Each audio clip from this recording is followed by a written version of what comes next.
ಪರಿಸ್ಥಿತಿ ನಾನು ಮೊದಲಿಂದ ಹೇಳ್ಕೊಂಡು ಬಂದೀನಿ. ಪಕ್ಷದ ವರಿಷ್ಠರು ಏನು ನಿರ್ಧಾರ ಕೈಗೊಳ್ತಾರೆ ಅದ್ರ ಪ್ರಕಾರ ನಡ್ಕೊಂತಿಂತ ಮೊದಲಿಂದ ಹೇಳ್ಕೊಂಡು ಬಂದಿದ್ದೀನಿ. ಅವ್ರು ಕಾಂಟೆಸ್ಟ್ ಮಾಡಿದ್ರೆ ಕಾಂಟೆಸ್ಟು ಬೇಡ ಅಂತ ಮೊದಲಿಂದ ಹೇಳ್ಕೊಂಡು ಬಂದಿದ್ದೀನಿ. ಈಗ ಅದಕ್ಕೆ ಇನ್ನು ಇಲ್ಲಿದು ಹಾವೇರಿ ಮತ್ತು ಧಾರವಾಡದ್ದು ಡಿಸ್ಕಷನ್ ಆಗಿತ್ತು. ಅಲ್ಲಿ ಆಸಕ್ತಿ ಇದೇನೆ ಅಂತ ಹೇಳಿದ್ದೆ ನಾನು. ಅದು ಬೇರೆ ಬೇರೆ ಕಾರಣ ಸಲುವಾಗಿ ಅದು ಅವರು ಟಿಕೆಟ್ ಡಿಸ್ಟ್ರಿಬ್ಯೂಷನ್ ಮಾಡಿದ್ದಾರೆ ಈಗಾಗಲೇ. ಅದಕ್ಕೆ ಒಂದು ಸಲ ಡಿಸ್ಟ್ರಿಬ್ಯೂಷನ್ ಆದಮೇಲೆ ಅದ್ರ ಬಗ್ಗೆ ನಾನು ಕ್ವಶನ್ ಮಾಡೋಕ್ಕೆ ಹೋಗಲ್ಲ. ಈ ಬೆಳಗಾವಿ ಬಗ್ಗೆಯೂ ಚರ್ಚೆ ನಡೀತಾ ಇದೆ. ವರಿಷ್ಠರು ಬೆಳಗಾವಿ ಪಾರ್ಲಿಮೆಂಟ್ ಕ್ಷೇತ್ರದ ಬಗ್ಗೆಯೂ ಚರ್ಚೆ ಮಾಡ್ತಾಯಿದ್ದಾರೆ ನಾನು ಕೂಡ. ಮತ್ತು ನಾನು ಅವ್ರ ಜೊತೆ ಚರ್ಚೆ ಮಾಡ್ತಾಯಿದ್ದೇನೆ. ಅದ್ರ ಬಗ್ಗೆ ಒಂದು ನಿರ್ಧಾರಕ್ಕೆ ಇವತ್ತು ಸಾಯಂಕಾಲವರೆಗೆ ಬರ್ತೀನಿ. ಬೆಳಗಾವಿಯಲ್ಲಿ ಪರಿಸ್ಥಿತಿ ಸರಿ ಇಲ್ಲ ಅಂತ ನಿಮಗೂ ಗೊತ್ತೈತಿ ಅಂತ ಅಲ್ಲಿ ಯಾರು ಸರಿ ಇಲ್ಲ ಅಂತ ಯಾರು ಹೇಳಿದ್ರು? ಅಲ್ಲ, ಈಗ ಅಲ್ಲಿ ಜನ ಸ್ಥಳೀಯ ಬಿಜೆಪಿ ನಾಯಕರು ಗೋ ಬ್ಯಾಕ್ ಕೆಲವೊಂದು ವ್ಯಕ್ತಿಗಳು ಇಡೀ ಒಂದು ವ್ಯವಸ್ಥೆ ಅಲ್ಲ, ಕೆಲವೊಂದು ವ್ಯಕ್ತಿಗಳು ಆ ರೀತಿ ಪ್ರಕಟ ಮಾಡಿರ್ತಾರೆ. ಈಗ ಇದರಲ್ಲಿ ನೀವು ನೋಡಿದ್ರಲ್ಲ, ಎಲ್ಲಿ ತುಮಕೂರ್ದಾಗ ಸೋಮಣ್ಣವ್ರಿಗೆ ಅಲ್ಲಿನೂ ಗೋ ಬ್ಯಾಕ್ ಅಂತ ಮಾಡಿದರು, ಎಲ್ಲೇ ಫೀಲ್ಡಿಗೆ ಇಳಿದು ಇದು ಮಾಡಿದ್ರು. ಇಂಥ ಟೈಮ್ದಲ್ಲಿ ಈಗ ಸೋಮಣ್ಣವ್ರಿಗೆ ಟಿಕೆಟ್ ಕೊಟ್ಟರು. ಇಷ್ಟೆಲ್ಲ ಆದಮೇಲೆ ಈಗ ಅಲ್ಲಿ ಮತ್ತೆ ಯಾವುದೇ ಅಪಸ್ವರ ಇಲ್ಲ. ಹೀಗಾಗಿ ಇದು ಕೆಲವು ವ್ಯಕ್ತಿಗಳು ಕೆಲವು ಸಲುವಾಗಿ ಹಿತಾಸಕ್ತಿ ಮಾಡ್ತಾರೆ. ಆದರೆ ಜನರ ಮಾನಸದಲ್ಲಿ ಮತ್ತೊಂದು ಅಲ್ಲಿ ಪ್ರಮುಖರು ಆ ರೀತಿ ಇರುವುದಿಲ್ಲ. ಆ ಹಿನ್ನೆಲೆಯಲ್ಲಿ ಅದ್ರ ಬಗ್ಗೆ ನಾನು ಚರ್ಚೆ ಮಾಡ್ತಾಯಿದ್ದೇನೆ. ಅಲ್ಲಿ ಪ್ರಮುಖರ ಜೊತೆ ಚರ್ಚೆ ಮಾಡ್ತಾಯಿದ್ದೇನೆ, ವರಿಷ್ಠರ ಜೊತೆ ಚರ್ಚೆ ಮಾಡ್ತಾಯಿದ್ದೇನೆ. ಆಮೇಲೆ ನಾನು ನಿರ್ಧಾರ ಅಲ್ಲ, ಅದಕ್ಕೆ ನಾನು ಚರ್ಚೆ ಮಾಡ್ತಾ ಇದ್ದೇನೆ ಅಂದರೆ it is process is going on.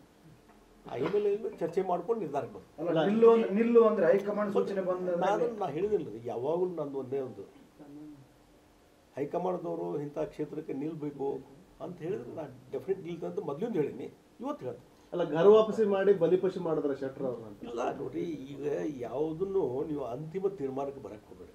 ಅಂತಿಮ ತೀರ್ಪು ಅಲ್ಲ ಇದು. ಹೀಗಾಗಿ ಇವತ್ತು ಬೆಳಗಾವಿ ಬಗ್ಗೆ ಚರ್ಚೆ ನಡೀತಾ ಇದೆ.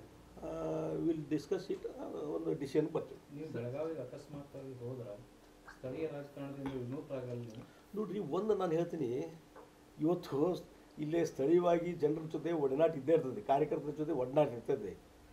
ಇನ್ನೂ ಅಲ್ಲಿ ಹೋಗ್ಬೇಕು ಅನ್ನೋದು ಇನ್ನೂ ನಿರ್ಧಾರ ಮಾಡಿಲ್ಲ. ಟೇಕ್ ಡಿಸಿಷನ್, ಎಲ್ಲವನ್ನೂ ಎಲ್ಲ ಕನ್ಸಿಡರ್ ನೋಡ್ಕೊಂಡು ಡಿಸಿಷನ್ ತಗೋತೀನಿ. ಪ್ರದೀಪ್ ಶೆಟ್ಟರ್ ಹೇಳ್ತಾ ಇದ್ರು, ಶೆಟ್ಟರ್ ಕುಟುಂಬನ ತುಳಿಯೋ ಪ್ರಯತ್ನ ಮಾಡ್ತಾ ಇದ್ದಾರೆ. ಈಗ ನಾನು ಹೇಳ್ತೀನಿ, ಅದು ನಾನಾಗಿ ನನ್ನ ಬಾಯಿಂದ ಹೇಳ್ಸಕ್ಕೆ ಹೋಗಬೇಡಿ. ಏನು ನಡೀತದೆ ಎಲ್ಲರಿಗೂ ಗೊತ್ತಿದೆ. ಅದ್ರ ಬಗ್ಗೆ ಅದನ್ನು ಕಮೆಂಟ್ ಮಾಡ್ಲಿಕ್ಕೆ ಹೋಗೋದಿಲ್ಲ. ಜನ ಸರ್ ನಿಮ್ಮ ಬಾಯಿಂದ ಬರಲಿ ಅಂತ ಇಲ್ಲ, ನಾ ಇಂಥವಕ್ಕೆ ಹೇಳ್ಬಾರ್ದು. ಜನ ಹೇಳ್ತಾರೆ, ಯಾರು ಹೇಳ್ಬೇಕು ಹೇಳ್ತಾರೆ. ಅಂಥದ್ದೊಂದು ಪ್ರಯತ್ನ ಆಗ್ತಾ ಇದೆ. ಅಲ್ಲ, ನಾನು ಅದಕ್ಕೆ ಬಗ್ಗೆ ಈಗ ಏನೂ ಕಮೆಂಟ್ ಮಾಡ್ಲಿಕ್ಕೆ ಹೋಗೋದಿಲ್ಲ. ಅದು ಎಲ್ಲಿ ಯಾವ ವೇದಿಕೆಯಲ್ಲಿ ಹೇಳಬೇಕು ಅಲ್ಲಿ ಹೇಳ್ತೀನಿ, ಯಾರು ತಿಳಿಸ್ಬೇಕು ಅಂತ ತಿಳಿಸ್ತೀನಿ. ಸರ್, ಗರ್ ವಾಪಸಿ ಆಗೋ ಮುಂಚೆ ನೀವೇನಾದರೂ ಧಾರವಾಡಕ್ಕೆ ಬೇಡಿಕೆ ಇಟ್ಟಿದ್ರ? ಆ ಥರದ್ದು ಏನಾದರೂ ಬೆಳವಣಿಗೆ ಹೇಳಿದ್ದೀನಿ? ನಾವು ಮೊದಲಿಂದ ಹೇಳಿದ್ದೀನಿಲ್ಲ, ವರಿಷ್ಠರು ಎಲ್ಲಿ ಹೇಳ್ತಾರೆ ಅಂತ ಹೇಳಿದೆ ನಾನು ಆ ಹಿನ್ನೆಲೆಯಲ್ಲಿ. ಹೀಗಾಗಿ ಈ ಒಂದು ಕೆಲವೊಮ್ಮೆ ಮಾತುಕತೆ ಆಗಿರ್ತಾವೆ, ಅವನ್ನೆಲ್ಲ ಬಹಿರಂಗಪಡಿಸೋಕೆ ಆಗೋದಿಲ್ಲ. ಕೆಲವೊಂದು ಇಂಟರ್ನಲ್ಲಿ ಮಾತುಕತೆ ಆಗಿರ್ತಾವೆ, ಆ ಹಿನ್ನೆಲೆಯಲ್ಲಿ ಅವನ್ನ ಇಲ್ಲಿ ಬಹಿರಂಗವಾಗಿ ಪ್ರಕಟ ಮಾಡ್ಲಿಕ್ಕೆ ಆಗೋದಿಲ್ಲ. ಈಗ ಜೋಶಿ ಅವರು ನೀವು ಪಕ್ಷವನ್ನು ಕಟ್ಟಿ ಬೆಳೆಸ್ತವ್ರು ಹುಬ್ಬಳ್ಳಿ ಧಾರವಾಡದಲ್ಲಿ. ಈಗ ಅವ್ರಿಗೆ ಆಲ್ರೆಡಿ ಟಿಕೆಟ್ ಅನೌನ್ಸ್ ಆಗೈತಿ. ತಾವು ಅವ್ರ ಜೊತೆಗೆ ಪ್ರಚಾರದಲ್ಲಿ ಭಾಗಿಯಾಗೋದು, ಇಲೆಕ್ಷನ್ ನೋಡಿ, ಒಂದು ಪಾರ್ಟಿಯೊಳಗಿದ್ದಾಗ ಪಾರ್ಟಿ ಸಲುವಾಗಿ ನಾನು ಮಾಡೇ ಮಾಡ್ತೀನಿ. ಮೋದಿಯವರು ಮತ್ತೆ 3ನೇ ಸಲ ಪ್ರಧಾನಮಂತ್ರಿ ಆಗ್ಬೇಕಂತ ನಮ್ಮೆಲ್ಲರ ಗುರಿ ಇದೆ. ಆ ಗುರಿ ಸಾಧನೆ ಸಲುವಾಗಿ BJP ಅಭ್ಯರ್ಥಿ XYZ ಯಾರೇ ಇರಲಿ, ನಾವು ಪ್ರಯತ್ನ ಮಾಡಲೇಬೇಕಲ್ಲ. ಸರ್, ಈಗ ಯಡಿಯೂರಪ್ಪ ಮತ್ತು ವಿಜಯೇಂದ್ರ ಅವರು ಏನು ನಿಮ್ಮನ್ನು ಕರ್ಕೊಂಡ್ಬಂದ್ರು ಅಂತ ಹೇಳ್ತಾ ಇದ್ರಿ, ಅವ್ರ ಮೇಲೆ ವಿಶ್ವಾಸ ಇಟ್ಟು ಬಂದ್ರಿ, ಆ ವಿಶ್ವಾಸ ಉಳಿತಾ ಈಗ ನೋಡ್ರಿ, ನಾವು ಒಂದು ಹೇಳ್ತೀನಿ, ಈ 4 ಗೋಡಿ ಮಧ್ಯದಲ್ಲಿ ಕೆಲವೊಂದು ವಿಚಾರಗಳು ಡಿಸ್ಕಷನ್ ಆಗಿರ್ತಾವೆ, ಅವನ್ನ ನಾವು ಚರ್ಚೆ ಮಾಡ್ಲಿಕ್ಕೆ ಹೋಗೋದು ಅಷ್ಟೇ.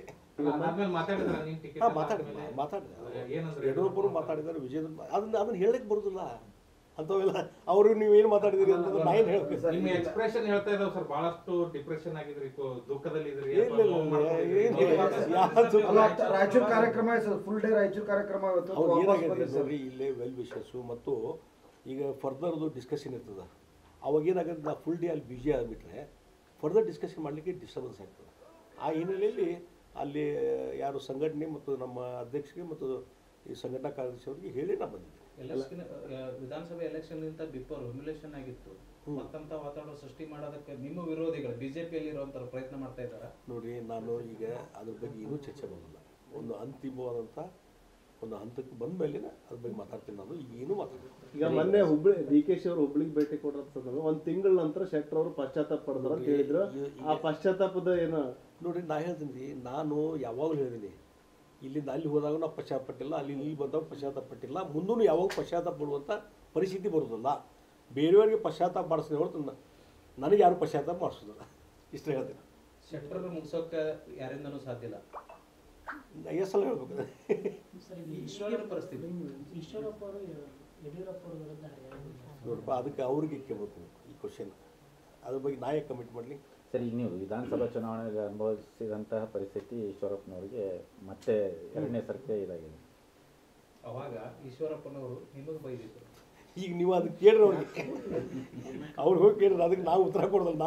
ಅವ್ರು ಹೇಳಿದಾಗ ನಾವು ಉತ್ತರ ಕೊಡಕ್ಕೆ ಹೋಗೋದಿಲ್ಲ. ಸರ್, ಈಗ ಬೊಮ್ಮಾಯಿ ಆಲ್ರೆಡಿ MLA ಇದ್ದಾರೆ. ಅಂತ ಸಂದರ್ಭದಲ್ಲಿ ಮತ್ತೆ ಅವ್ರಿಗೆ ಟಿಕೆಟ್ ಕೊಡೋ ಅವಶ್ಯಕತೆ ಇತ್ತಾ? ನೋಡ್ರಿ, ಅದಕ್ಕೆ ಇವಕ್ಕೆಲ್ಲ ನಾನು ಕಮಿಟ್ ಮಾಡ್ಲಿಕ್ಕೆ ಹೋಗೋದಿಲ್ಲ. ಇದು ಹೈಕಮಾಂಡ್ ನಿರ್ಧಾರ. ಈಗ ಹೈಕಮಾಂಡ್ ನಿರ್ಧಾರ ಮಾಡಿ ಏನೋ ಕಾಣಿಸೋ ಕೊಟ್ಟಿದ್ದಾರೆ, ಇಲ್ಲ ಅದು ಸರಿ ಇಲ್ಲ ಹೀಗೆ ಕೊಟ್ರು ಅಂತ ನಾಯಕ ಕಮಿಟ್ ಮಾಡಲಿ. ಅಲ್ಲ, ಹಂಗಲ್ಲ, ತತ್ವ ಸಿದ್ಧಾಂತ ಹೇಳ್ತಾರಲ್ಲ, ಅದನ್ನ ಇಲ್ಲಿ ಇದು ಅಪ್ಲೈ ಆಗಲ್ಲ ಅಂತ. ಇಲ್ಲ, ಅದ್ರ ಬಗ್ಗೆ ನಾನು ಚರ್ಚೆ ಮಾಡ್ಲಿಕ್ಕೆ ಹೋಗೋದು. ಸರ್, ಈಗ ಗೆಲುವಿನ ಇದನ್ನ ನೋಡ್ಕೊಂಡು, ಸ್ಟ್ರಾಟಜಿ ನೋಡ್ಕೊಂಡು, ವರದಿಯನ್ನ ನೋಡ್ಕೊಂಡು ಟಿಕೆಟ್ ಕೊಟ್ಟಾರ ಅಂತ ಹೇಳ್ತಾರೆ. ಅವ್ರು ಹೇಳ್ತಾರೆ, ಮತ್ತೆ ಎಲ್ಲರೂ ಕ್ಯಾಂಡಿಡೇಟ್ಗಳು ಆಗ್ತಾ ಇರೋರು ಹೇಳ್ತಾ ಇದ್ದಾರೆ. ಇದು ಹೌದಾ? ಇದು ನೋಡ್ರಿ, ನಾವೊಂದು ಹೇಳಿದ್ರಿ, ಬೇರೆ ಬೇರೆ ಕಾರಣಗಳಿರ್ತವೆ. ಆ ಹಿನ್ನೆಲೆಯಲ್ಲಿ ಯಾವ ಕಾರಣ ಸಲ ಅವ್ರು ಕೊಟ್ಟರು ಇವ್ರು ಕೊಟ್ಟರು ಅಂತ ನಾನು ಡಿಸ್ಕಷನ್ ಮಾಡ್ಲಿಕ್ಕೆ ಹೋಗೋದು, ಬಯಲು ಚರ್ಚೆ ಮಾಡಕ್ಕೆ ಹೋಗೋದು. ಏನಾಗುತ್ತೆ ಸರ್, 20 ಅಭ್ಯರ್ಥಿಗಳನ್ನು ಘೋಷಣೆ ಮಾಡಿದರೆ ಕರ್ನಾಟಕದಲ್ಲಿ ಎಷ್ಟು ಸೀಟ್ ಬರ್ಬೋದು BJP? ಅಲ್ರಿ, ವಾತಾವರಣ ಚಲೋ ಇದೆ. ಇಡೀ ದೇಶದಲ್ಲಿ, ರಾಜ್ಯದಲ್ಲಿ ಮೋದಿಯವರ ಪರವಾದಂಥ ಅಲೆ ಇದೆ. ಮೋದಿಯವರು ಮತ್ತೊಮ್ಮೆ ಪ್ರಧಾನಮಂತ್ರಿ ಇನ್ನೊಂದು ಸಲ 3ನೇ ಸಲ ಆಗಬೇಕು ಅನ್ನುವಂಥ ಒಂದು ಇಚ್ಛೆ ಇದೆ. ಆ ಹಿನ್ನೆಲೆಯಲ್ಲಿ ಮೊದಲೇನು ನಾವು ಕ್ಯಾಲ್ಕುಲೇಷನ್ ಮಾಡಿದ್ವಿ, 25 ಬಂದಿದ್ವಿ ಲಾಸ್ಟ್ ಟೈಮು, ಇನ್ನೂ ಹೆಚ್ಚು 28 ಸ್ಥಾನಗಳು ಬರುವಂಥದ್ದು ಎಲ್ಲ ಸಾಧ್ಯತೆ ಇದೆ. ಇವತ್ತು ಅದೇ ವಾತಾವರಣ ಇದೆ. ಇವತ್ತಿನ ಕಾರ್ಯಕ್ರಮ ಏನು ಸರ್ ತಮ್ಮ? ಇವತ್ತು ಇನ್ನೂ ಕೆಲವು ಸಮಾಲೋಚನೆ ಇದಾವೆ, ಮತ್ತು ಅಲ್ಲಿ ವರಿಷ್ಠರ ಜೊತೆ ಫೋನಲ್ಲಿ ಕಾಂಟ್ಯಾಕ್ಟ್, ಈಗ ಬೆಳಗಿಂದು ಫೋನಲ್ಲೇ ಮಾತಾಡ್ತಿದ್ದೆ, ಅದಕ್ಕಾಗಿ ಇಲ್ಲಿ ಬರೋದು ಲೇಟ್ ಆಯಿತು. ಮತ್ತು ಕೆಲವರು ಬೆಳಗಾವಿದವರು ಕೆಲವರು ಕಾಂಟ್ಯಾಕ್ಟ್ನಾಗ ಇದ್ದಾರೆ, ಅವ್ರ ಜೊತೆ ಸಮಾಲೋಚನೆ ಮಾಡೋದು. ಬೆಂಗಳೂರು ಪ್ರಯಾಣ ಇದೆ, ಬೆಂಗಳೂರಿಗೆ ಹೋಗುವಂಥ ಚಾನ್ಸು ಇದೆ, ಪಾಸಿಬಿಲಿಟಿನೇ ಇದೆ. ಡೆಲ್ಲಿ ಸರ್, ದಿಲ್ಲಿಗೆ ಏನು ಹೋಗುದಿಲ್ಲ, ಬೆಂಗಳೂರು ಹೋಗುವಂಥ ಪಾಸಿಬಿಲಿಟಿ. ಒಟ್ಟು ಬೆಳಗಾವಿ ಅಭ್ಯರ್ಥಿ ಆಗ್ತೀರಿ ಸರ್? ಅಲ್ಲ, ಅದಕ್ಕೆ ಈಗ ಸದ್ಯದ ತಕ್ಷಣ ನಾನು ಹೇಳೋದಿಲ್ಲ. ನಾನು ಅಲ್ಲಿಯವ್ರ ಜೊತೆ ಡಿಸ್ಕಷನ್ ಮಾಡಿಕೊಂಡು, ವರಿಷ್ಠರ ಜೊತೆ ಚರ್ಚೆ ಮಾಡಿಕೊಂಡು ನಿರ್ಣಯಕ್ಕೆ ಬರ್ತೀನಿ. ತಾವು ಇನ್ನೊಂದು ಬೇಡಿಕೆ ಇಟ್ಟಿದ್ರೆ ಹೈಕಮಾಂಡ್ಗೆ, ನನಗೆ ಕೊಡಿಲ್ಲ ನಮ್ಮ ಸೊಸೆಗೆ ಕೊಡಿ ಅಂತೇಳಿ. ನೋಡಿ, ನಾ ಎಲ್ಲಿ ಯಾರು ನಿಮ್ಮದು ಬೇಡಿಕೆ ಇಟ್ಟಿದ್ದೇನು? ನೀವು ಹೇಳಾಗತ್ತೀರಿ, ಎಲ್ಲಿ ಅಲ್ಲಿ ಬಂದಿದ್ದು ಮಾತುಕತೆ ಟೈಮ್ ನೀವು ಬಂದಿದ್ದೇನೆ. ನಿನ್ನೆ ನಿಮ್ಮ ಸಹೋದರರು ಏನಂದಿದ್ರು, ಬೆಳಗಾವಿಯಲ್ಲಿ ನಮ್ಗೆ ಅಷ್ಟೊಂದು ಜನಪ್ರಿಯತೆ ಇಲ್ಲ, ಹಾವೇರಿ ಅಥವಾ ಧಾರವಾಡ. ಅವ್ರವ್ರ ಅಭಿಪ್ರಾಯಕ್ಕೆ ನಾ ಯಾಕೆ ಅದಕ್ಕೆ ಕಮೆಂಟ್ ಮಾಡಬೇಕು? ಇಟ್ ಇಸ್ ಇಂಡಿವಿಜುವಲ್ ಅಭಿಪ್ರಾಯ. ಇರಲಿ, what are baby is opinion, ಅದಕ್ಕೆ ನಾ ಯಾಕೆ? ನನ್ನ ಅಭಿಪ್ರಾಯ ಅಲ್ಲ ಸರ್. ಈಗ ಮೊದಲು ನಿಮ್ಮನ್ನು ಕಡೆಗಣನೆ ಮಾಡ್ತಾ ಇದ್ರು ಕಾರ್ಯಕ್ರಮಗಳಲ್ಲಿ, ಈಗ ನಿಮ್ಮ ಬ್ರದರ್ಗೂ ಸಹ ಇನ್ವೈಟ್ ಮಾಡ್ತಾ ಇಲ್ಲ. ಅಲ್ಲ, ಅಂದ್ರೆ ಏನು? ನಾನು ಅದ್ರ ಬಗ್ಗೆ ಭಾಳ ಚರ್ಚೆ ಇದೆ. ಇನ್ನು ಇಂಥ ವಿಚಾರದ ಬಗ್ಗೆ ನಾನು ಜಗದೀಶ್ ಶೆಟ್ಟಿ ಚರ್ಚೆ ಮಾಡ್ಲಿಕ್ಕೆ ಹೋಗೋದು. ಈ ವಿಡಿಯೋ ನಿಮಗೆ ಇಷ್ಟವಾದಲ್ಲಿ ಲೈಕ್ ಮಾಡಿ, ಶೇರ್ ಮಾಡಿ, ಸಬ್ಸ್ಕ್ರೈಬ್ ಮಾಡಿ.